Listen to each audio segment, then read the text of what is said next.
नमस्कार मित्रांनो, मन धागा धागा जोडते नवा या मालिकेच्या आजच्या भागामध्ये आज आपण बघणार आहोत. शकू म्हणत असते तिकडे काय झालं असेल काय माहित. मालती म्हणत असते की फोन करून बघूयात का आपण. अण्णा म्हणतात की नाही नको, तिने सांगितलंय ना आपल्याला की ती स्वतः करेल म्हणून, वाटलंच तर करेल आपल्याला कॉल. शकू मात्र म्हणत असते की त्या रेश्मा मॅडमला पहिल्या दिवसापासून कधी वाटलंच नव्हतं की ही एक नंबर आणीन म्हणून. मग आता तिच्या पोटात कालवा कालव होते. मनोज म्हणत असतो की हो, पण काय फायदा झाला तो पहिला नंबर काढून, गेलेच ना 21 लाख. सर्वजण चिंता करत असतात. शकू अण्णांना म्हणत असते, अण्णा तुम्ही तरी कशाला ऐकून घ्यायचं, बोलायचं ना तुम्ही तिला. काहीच्या काही पण डाग लावत होती. अण्णा म्हणतात तुला माहिती आहे ना ती माझ्याशी देखील नीट बोलत नाही. त्या दिवशी झालेला प्रसंग त्यानंतर तर आता अजिबातच बोलत नाही. मालती म्हणत असते की आपण काहीतरी करायचं का हो, तिच्यावरती लागलेले डाग हे काही करून पुसायला हवे, नाहीतर निस्तरणं खूप अवघड जाईल आपल्याला. तेव्हा अण्णा म्हणतात की तू त्याची काळजी करू नको, आई सप्तशृंगीवरती विश्वास ठेव. मग मालती देवीला हात जोडते आणि प्रार्थना. माफ करा मित्रांनो, पण जर तुम्ही चॅनलवर नवीन असाल किंवा अजूनही चॅनलला जर सबस्क्राईब केलं नसेल तर प्लीज सबस्क्राईब करा आणि बेल आयकॉनवरही क्लिक करा. स्टार प्रवाहावरील सर्व मालिका तुम्हाला आमच्या चॅनलवर बघायला मिळतील. धन्यवाद. तेवढ्यातच आनंदी तिथे येते. अण्णा विचारतात काय ग, तू केलं का गैरसमज दूर त्यांचा. त्यावर आनंदी म्हणते, अण्णा मला त्यांचा गैरसमज दूर करण्याची गरज नाही वाटली. मी त्यांना त्यांची ट्रॉफी आणि तो चेक देखील परत करून आले. आता हे ऐकून घरामध्ये सर्वच थक्क होतात. मनोज मात्र रागवूनच म्हणतो, आनंदी अगं 21 लाख रुपयाचा चेक परत केलायस तू. त्यावरती आनंदी म्हणते, तुम्हाला जे समजायचं ते समजा, परंतु मला अशी कोणतीच गोष्ट नको ज्याच्यावरती माझ्यावर आणि माझ्या परिवारावरती बोट उचलेल कोणी. आनंदीला मात्र आता राग येतो आणि आनंदी रूममध्ये जायला निघते. तिच्या मागे सर्व येत असतात, परंतु आनंदी रूमचा दरवाजा लॉक करून घेते. आनंदीला फार दुःख झालेलं असतं. आनंदी आतमध्ये जाऊन रडत असते. अण्णा बाहेरून दरवाजा वाजवत असतात. अण्णा म्हणत असतात, आनंदी दरवाजा उघड. आता इकडे ऑफिसमध्ये सार्थक जरा टेन्शन मध्येच बसलेला असतो. तेवढ्यातच रेश्मा तिथे येते आणि कॉफी घेऊन आलेली असते. ती विचारते, कॉफी पाहिजे सार्थक तुला. सार्थक म्हणतो की नाही. रेश्मा म्हणत असते, तू इतरांचा राग आता माझ्यावरती काढणार आहेस का. त्यावरती सार्थक म्हणतो, अगं नाही ग, पण दिस इज रिडिक्युलस यार, असं कोण करतं, तिने चेक आणून दिला यार परत. त्यावरती रेश्मा म्हणते, अरे मी तुला पहिल्यापासूनच म्हणाले होते, एक क्लास असतो माणसाचा, पण तू ना जरा त्याच्यासाठी अतिच केलं. आणि काही लोकांचा मेंदू ना गुडघ्यात असतो, त्यांना प्रगती झालेली पचत नाही आणि आलेला सक्सेस हा त्यांच्या डोक्यात जातो. रेश्मा म्हणत असते की हे बघ ना, एवढी मोठी स्पर्धा आपण अरेंज केली, 21 लाख रुपये पारितोषिक ठेवलं आणि एवढे आपण कष्ट घेतले, ती मुलगी ती स्पर्धा जिंकली देखील आणि त्याच मुलीने अवॉर्ड आणि चेक पुन्हा आणून दिला, हे चुकीचं आहे. रेश्मा म्हणत असते आणि म्हणूनच तुला मी म्हणत असते की कलावंत असू दे नाही तर कुठला माणूस असू दे, नेहमी क्लास मॅटर करत असतो. रेश्मा सार्थकला म्हणत असते की एनिवे तुला बरं वाटेल तू कॉफी घे एकदा. आणि मग सार्थक देखील कॉफी घे. आता इकडे घरी आनंदीने अजूनही दरवाजा उघडलेला नसतो. सर्व जर बाहेरून आनंदीला हाका मारत असतात तरी देखील ती आतून दरवाजा उघडत नसते.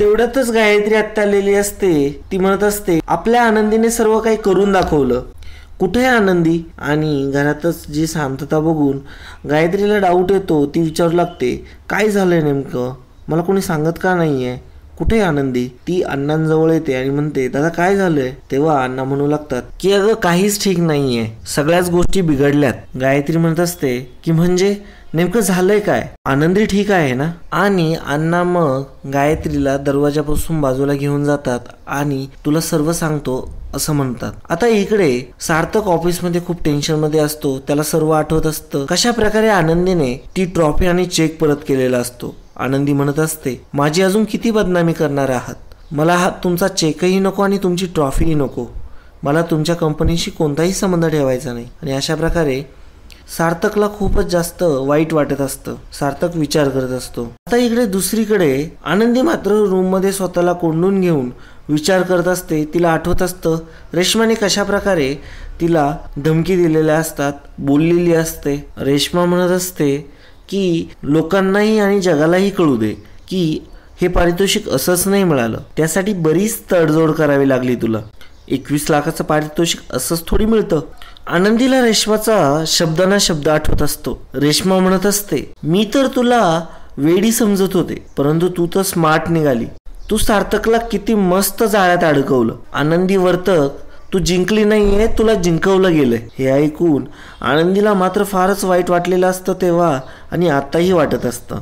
रेश्माने आनंदीला दिलेल्या धमक्या देखील आठवत असतात. रेश्मा म्हणत असते की हे जर फोटो सोशल मीडियावरती टाकले ना तर वाटायची सुद्धा गरज राहणार नाही. आणि मग आनंदी हे आठवूनच खूप डिप्रेस्ड होत असते. आनंदीला फार वाईट वाटत असतं, कारण की तिने ही स्पर्धा जिंकण्यासाठी भरपूर काही त्रासाला सहन करून ही स्पर्धा ती जिंकलेली असते. एक साडी बनवण्यासाठी तिला आलेला तो खडतर प्रवास तो तिला आठवत असतो. आणि आनंदीला आठवत असतं तिला तो मिळालेला चेक, तिचा झालेला तो गौरव. आणि नंतर आठवतं की आनंदीचा नवरा तिला म्हटलेला असतो की हे तुझ्यासाठी नाही करत आहे कोणी काही, हे फक्त पैशासाठी करताय, त्या 21 लाखासाठी. तुझा हा भाऊ तो पण पैशाचाच आसुसलेला आहे. तिला मात्र तिच्या नवऱ्याचं बोलणं देखील आठवत असतं. आणि मग आनंदी ढसाढसा रडू लागलेली असते. सार्थक इकडे आता घरी आलेला असतो. त्याचा मूड पूर्ण ऑफ असतो. अक्कू म्हणत असते, दादा आज मी एक कोडं आणलंय, ते तू सॉल्वच करू शकणार नाही. तेव्हा सार्थक म्हणत असतो, आज नको, आज मला नाही सोडवायचे कोडं. त्यावरती अक्कू म्हणते, हरला का? त्यावरती सार्थक म्हणतो की असं समज वाटलंस तर. मग तो सार्थक अक्कूला ती जिंकलेली नोट देत असतो, ती 1 रुपयाची नोट. त्यावरती अक्कू म्हणते, दादा तू मला आत्तापर्यंत ही नोट मिळू दिली नाही आहे, तू आता सहजरित्या देतोय. त्यावरती घरात सर्वजण जमा होतात. सार्थक मात्र तिथून निघून जातो. सुधाला मात्र काही कळत नसतं की सार्थक असा का वागतोय, परंतु सार्थक जाताना म्हणून गेलेला असतो की माझं डोकं दुखतंय, आणि तो आतमध्ये गेलेला असतो. तेवढ्यातच केदारे तिथे येतो आणि तो सांगतो की मी सांगतो ना तुम्हाला की सार्थक का बरं नाराज आहेस ते. त्यावरती केदारे म्हणू लागतो की सार्थकला ती मुलगी खूप काही बोलली. त्यावरती सुद्धा विचारते की कोण आणि काय झालं. त्यावरती सर्वजण जरा टेन्शनमध्येच असतात. तेव्हा केदारे म्हणतो, अहो ती मुलगी नाही का ती पारितोषिक जिंकली, तिला सार्थक नेहमी मदत देखील करायचा, तिला इतकं चांगलं मानायचा देखील, तिच्या घरच्यांशी देखील खूप चांगलं होतं सार्थकचं. परंतु तुम्हाला माहिती आहे त्या पोरीने काय केलं आज? ती मुलगी आली आणि सार्थकला नको ते काही बोलली आणि सार्थकच्या टेबलवरती चेक फेकून दिला. अहो खूप उर्मट मुलगी हो, खूप जास्त ॲडव्हान्स आहे. ती दिसते इतकी साधी भोळी नाही आहे. मात्र तिने सार्थकचा खूप अपमान केला. सार्थक देखील काही बोलला नाही, परंतु ती सार्थकचा अपमानच करत राहिली. केदारे सर्वांना राग आणून देत असतो. वृंदा मात्र खूपच बोलत असते. वृंदा म्हणत असते की मला वाटलंच होतं. अगं ही छोटी माणसं ना अशीच असतात. यांना डोक्यावर बसवलं की हे असंच करतात, जे करायचं ते. यांचा मेंदू देखील गुडघ्यातच असतो. ही जेव्हा ते मशीन मागायला घरात आली होती ना, चिखलाचे पाय घेऊन, आणि सगळं घर खराब केलं होतं, तेव्हाच ही पोरगी माझ्या डोक्यात गेली होती. परंतु सुधा म्हणते की वृंदा अगं मला असं वाटतंय ती पोरगी अशी वागणार नाही. नक्की काहीतरी प्रॉब्लेम झाला असणार, त्याशिवाय ती पोरगी अशी वागणारच नाही. नक्कीच काहीतरी गैरसमज झाले असणार. त्यावर केदारे म्हणतो, अगं मग काय मी खोटं बोलतोय का? त्यावरती सुधा म्हणते, मी नाही म्हणते असं केदारे, मी सार्थकशी जाऊन बोलते असं सुधा म्हणते. परंतु वृंदा म्हणते, थांब सुधा, आता नको बोलूस, तो आत्ताच टेन्शनमध्ये आहे, आता तो चिडलेला आहे, त्याचा राग शांत होऊ दे आणि मग बोल. सुधा मात्र म्हणत असते, का वागली असेल ती असं का बोलली असेल, काय गैरसमज झाले असतील, असे प्रश्न सुधाला पडत असतात. आता इकडे आनंदी मात्र खूप दुःखी असते. गायत्री आत्या तिथे येते. गायत्री आत्या म्हणत असते, काय ग, आपलं ठरलं होतं ना आता पुन्हा तू कधीच रडायचं नाही म्हणून, आणि असं हतबल व्हायचं नाही. त्यावरती आनंदी म्हणत असते, पण हे माझ्यासोबतच का होतं सर्व? तेव्हा गायत्री म्हणते, तू चल इकडं बस, एकदा आपण बोलूया. आणि मग गायत्री आत्या आनंदीला खुर्चीवरती बसवतात. गायत्री आत्या म्हणत असतात, अगं काय झालंय मला नीट सांग. तेव्हा आनंदी म्हणत असते, मी कुणाचं काय वाईट केलंयस ग? तेव्हा गायत्री आत्या म्हणते की तू नाही केलंय कुणाचं वाईट, आणि तुझ्यासोबत जे घडलंय ते दुसरं कोणीतरी केलंय. गायत्री म्हणत असते की तुला प्रथम पारितोषिक दिलंय कारण की तुझ्यात काहीतरी गुण आहेत म्हणून. आनंदी म्हणते की पण त्याच गोष्टीसाठी मी चुकीचा मार्ग अवलंबलाय असे आरोप लावले जात आहे माझ्यावर. आनंदी म्हणते, म्हणूनच मी पारितोषिक आणि चेक हे दोन्हीही मी पुन्हा परत त्यांना करून आले. त्यावरती गायत्री आत्या म्हणतात, तू पुन्हा दिलेस?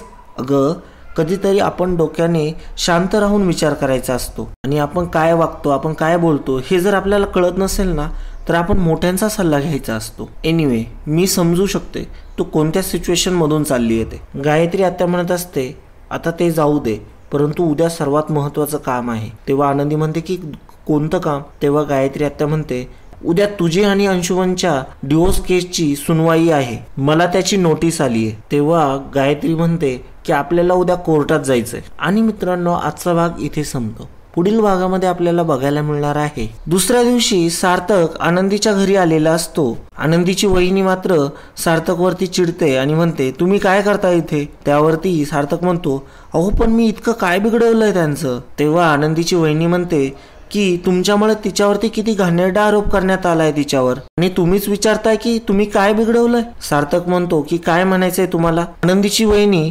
सार्थकला ते फोटो दाखवते जे रेश्माने दिलेले असतात. आता इकडे ऑफिसमध्ये रेश्मा बेनारेला म्हणत असते, काय हो, कुठे तुमची आनंदी मॅडम. बेनारे, काय अपमान केला तुमच्या सरांचा आणि तुम्ही काहीच बोलला नाही. बेनारे म्हणत असतात की का केलं त्यांनी असं. तेव्हा सार्थक म्हणतो की मला माहितीये त्यांनी का केलं असं ते. तेव्हा रेश्मा आणि केदारे मात्र खूप घाबरून जातात. सार्थक रागाने एकदम अग्निबंब झालेला असतो. तर मित्रांनो, हा एपिसोड तुम्हाला कसा वाटला कमेंटद्वारे नक्की कळवा. चॅनलला सबस्क्राईब केलं नसेल तर चॅनलला सबस्क्राईब करायला मात्र विसरू नका. धन्यवाद.